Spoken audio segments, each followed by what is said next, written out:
السلام عليكم ورحمة الله وبركاته. الحمد لله وكفى وسلام على عباده الذين اصطفى أما بعد فأعوذ بالله من الشيطان الرجيم بسم الله الرحمن الرحيم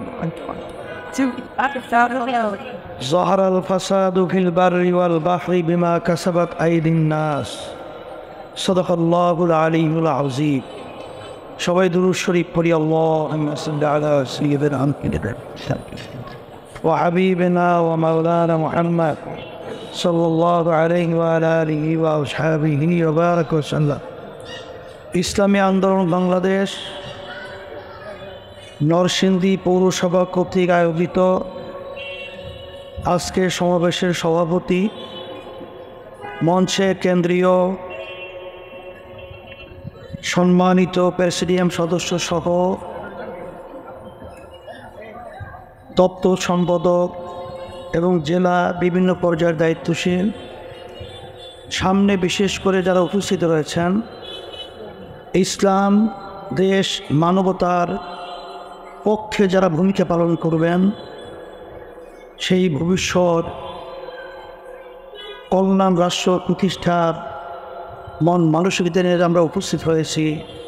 সকলকে ধন্যবাদ জানিয়ে আমার আলোচনা শুরু করছি। আলোচনা শুনতেছিলেন, আল্লাহ কবুল করলে আরও শুনব। তবে প্রথম অবস্থায় আমি আপনাদেরকে বাংলাদেশের 53 বছরের ইতিহাস, যাদের মাধ্যমে দেশ চলছিল, একবার দুইবার নয়, এই ছোট্ট একটা সুন্দর বাংলাদেশ, এদের পরিচালনায় একবার নয় 5 বার 4 বার বিভিন্ন পর্যায়ে চুরির দিক থেকে, দুর্নীতির দিক থেকে ফার্স্ট হয়েছে। এই বাংলাদেশের ইতিহাস, কিছুদিন আগে যে সরকার পতন হলো, আমরা বলেছি বিভিন্ন সময়, আজকেও বলছি যে 5ই আগস্ট আমরা আবার স্বাধীনতা পেয়েছি। অনেকে প্রশ্ন করতে পারে, হুজুর আবার স্বাধীনতা পেলাম মানে 53 বছর আগে তো স্বাধীনতা বাংলাদেশ আমরা পেয়েছি, আবার নতুন স্বাধীনতা কেন? আমরা বলতাম বাংলাদেশ স্বাধীন, কিন্তু আসলে মূলত আমরা ছিলাম পরাধীন। ওই আলোচনা লম্বা আমি বেশি না করে এখন আপনাদের সামনে যে আয়াত শরীফে আমি তেলাওয়াত করেছি, প্রথম আয়াতের ভিতর আল্লাহ রাব্বুল আলামিন বলেছেন, স্থানীয় ভাগে এবং পানীয় ভাগে যত বিপদ আপদ মুসিবত তোমাদের হাতের কামাই। 53 বছর বাংলাদেশের স্বাধীনতার ইতিহাসে বারবার আমরা যাদেরকে সমর্থন দিয়ে ক্ষমতায় পাঠিয়েছিলাম, আমরা তাদের থেকে যা চেয়েছিলাম আসলে বাস্তবে আমরা পাই নাই। বরঞ্চ আমরা যা পেয়েছি, যেটা ইতিহাস তাম দুনিয়ার মধ্যে কলঙ্ক হিসেবেই আমরা পেয়েছি। এর পরিবর্তন আমাদের কি করতে হবে? কারণ আল্লাহ রাব্বুল আলামিন অন্য আয়াতে বলেছেন, যে জাতির নিজেদের ভাগ্যের পরিবর্তন তারা না ঘটায়, ওই জাতির ভাগ্যের পরিবর্তন আমি ঘটাই না। সেই হিসাবে আমি বলবো, দুনিয়াতে শান্তি, আখেরাতে মুক্তি, তার একমাত্র নীতি আদর্শ গ্রান্টি হলো ইসলাম। অনেক মুসলমান আমার ভাইয়েরা আছে, আমার মা বোনেরা আছে, ইসলামের কথাটা শুনলে তাদের কাছে ভালো লাগে না।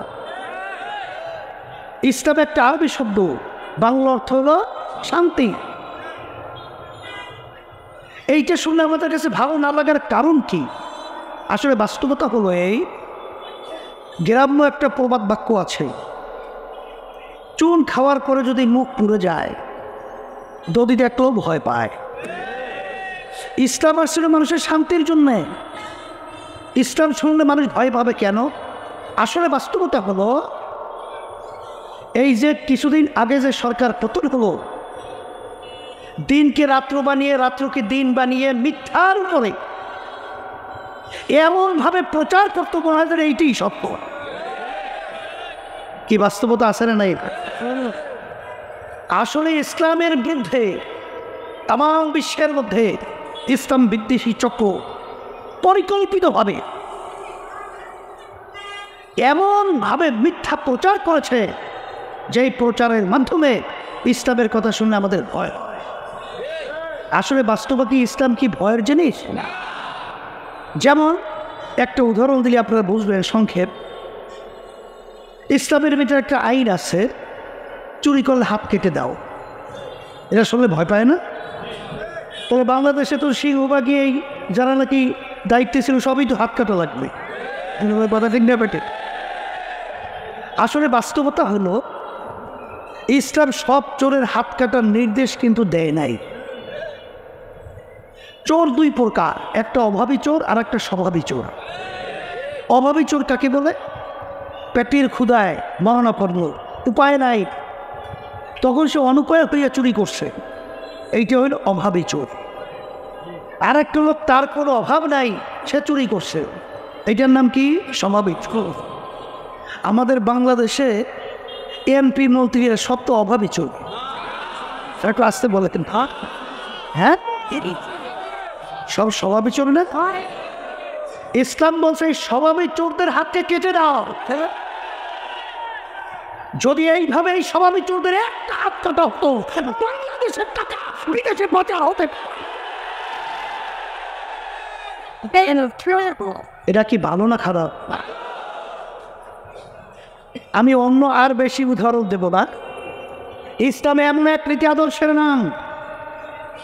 স্বাধীনতা তিনটা স্লোগানের মাধ্যমে হয়েছিল: সাম্য, সামাজিক মানবিক মর্যাদা এবং ন্যায় বিচার প্রতিষ্ঠা। কথা ঠিক না? কিন্তু আসলে বাস্তবতা হলো একমাত্র এই তিনটা বাস্তবায়ন এই নীতি আদর্শের মাধ্যমে সম্ভব, অন্য কোনো নীতি আদর্শের মাধ্যমে সম্ভব না। সাম্য কাকে বলে? মানবতা কাকে বলে? ওমর ফারুক রাদিয়াল্লাহু তাআলা আনহু অর্ধেক দুনিয়া রাজত্ব করেছিলেন, বাংলাদেশের মতো প্রায় 200 দেশের রাজা। তিনি জেরুজালেম রওনা করছেন, তিনি উটের পিঠে বসা, গোলাপ উটের রশি টানতেছে। কিছুক্ষণ পর আমির বলছেন, তুমি এখন উটের পিঠে উঠবে, আমি উটের রশি টানব। অর্ধেক দুনিয়ার রাজা, তিনি চিন্তা করছেন আমিও মানুষ, গোলাম যে রশি টানে সেও তো মানুষ, সে রোদ্রের ভিতরে পুরে চামড়া কালো হবে, আর আমি ছায়ার ভিতরে থাকবো, সেটা হয় না। পালাক্রমে রশি টানে উঠে ফিটে থাকে। জেরুজালেম পৌঁছলেন, তখন রশি টানার পালা করছিল আমিরুল মুমিনিন ওমর ফারুক রাদিয়াল্লাহু তাআলা। লোকজন অভ্যর্থনার জন্য যখন উটের কাছে গেলেন, উট থেকে গোলাপ বলতেছে, আমি আমিরটা, আমি উটের রশি টানতেছি। এর নাম হলো সাম্য, এর নাম হলো মানবতা, এর নাম হলো ন্যায় বিচার প্রতিষ্ঠা। এই জন্য বাংলাদেশে 92 জনের মতো মুসলমান বসবাস করে। মুসলমান যদি ইসলামী নীতি আদর্শ পছন্দ না করে, তাহলে সেই মুসলমান দাবি করতে পারে? এটা জোরে পারেন, পারে?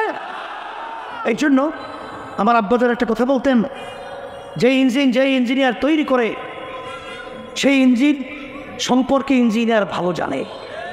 কোন পাবে মোবিল ঢুকাতে হবে, তৈল ঢুকাতে হবে। কেউ যদি মোবিলের পাইপে তৈল ঢুকায়, ইঞ্জিন মাস্ট। মানুষ কে সৃষ্টি করেছেন? কোন নীতি আদর্শ অনুযায়ী চললে মানুষ ভালো থাকবে, দুনিয়াতে আখিরাতে মুক্তি পাবে, কে ভালো জানে? এই জন্য আমার ভাইদেরকে বলবো যে শোনেন, অন্য দল এবং ইসলামী দল এবং ইসলামের ভিতরে পার্থক্যটা কি? 5ই আগস্ট অভ্যুত্থানের মাধ্যমে শেখ হাসিনা যখন পালালো, তখন আপনারা দেখছেন যে এক শ্রেণীর তারা কিন্তু মানুষের সম্পদ লুট করা শুরু করেছে, চাঁদাবাজি শুরু করেছে, জায়গা দখল করা শুরু করেছে। আর ওই অবস্থায় ইসলামী আন্দোলন বাংলাদেশ, তার সহযোগী সংগঠন, তারা সংখ্যালঘুদের এই মন্দির পাহারায় লিপ্ত আছে। এই বিজাতিদের গির্জা সহ তাদের জানমাল হেফাজতের দায়িত্বে নিয়োজিত আছে। রাস্তার ভিতরে মানুষের যানজট কষ্ট লাগাবার জন্যে তারা ট্রাফিকের সিগন্যালের দায়িত্ব পালন করছে। এই হলো পার্থক্য। এই জন্য আমার ভাইদেরকে বলবো, আল্লাহ যেন আমাকে ইসলামী নীতি আদর্শের উপরে তাই বলতেছি যে এখানে আল্লাহর খাস ব্যাপারে আল্লাহ যেন এই নীতি আদর্শের উপরে রাখে। কারণ আমাদের কাছে বহুত এমপির রমণীয় অনেক অপার মন্ত্রী হওয়া সম্পদের অনেক অপার কিন্তু আমাদের কাছে আসে, কিন্তু আল্লাহর রহমতে আপনাদের দোয়ায় আমরা রাজনীতি করি দুনিয়াতে শান্তি আখিরাতে মুক্তির লক্ষ্যে। সেই হিসাবে আজকে ভারত আমাদের পাশের রাষ্ট্র, আমরা তাদেরকে বন্ধু সুলভ এবং আমাদের সাথে সম্পর্ক ভালো থাকবে এটা আমরা আশা করছি। কিন্তু তাদের আচরণ 53 বছর স্বাধীনতার বয়সে কখনোই আমাদের স্বার্থ তারা দেখে নাই, তাদের স্বার্থই তারা সবসময় দেখে। আজকে পানি ছেড়ে দিয়ে আন্তর্জাতিক আইন লঙ্ঘন করে আজকে বাংলাদেশকে জেলাগুলো এরকম ডুবিয়ে আমার ভাইদেরকে মা বোনদেরকে, আমি যখন কয়েকদিন আগে গেলাম সেখানে একটা অবস্থান আমাকে দেখাইতেছিল একজনে, যে একটা বাচ্চা সেখানে পাতিলের ভিতরে রাখা, বাচ্চার বাপ মা সব মারা গেছে, শুধু বাচ্চাটাই বেঁচে আছে। এটা কি আমাদের সঙ্গে বন্ধু সুলভ আচরণ? এটা কি বন্ধু সুলভ আচরণ? আমরা ভারতকে বলবো যে আজকে আমাদের উপরে যে নির্যাতন চালিয়েছেন, আমরা আপনাদের উপরে ওই ধরনের বলতে চাই না, কিন্তু বাংলাদেশের মানুষ সাজা তুলেছেন,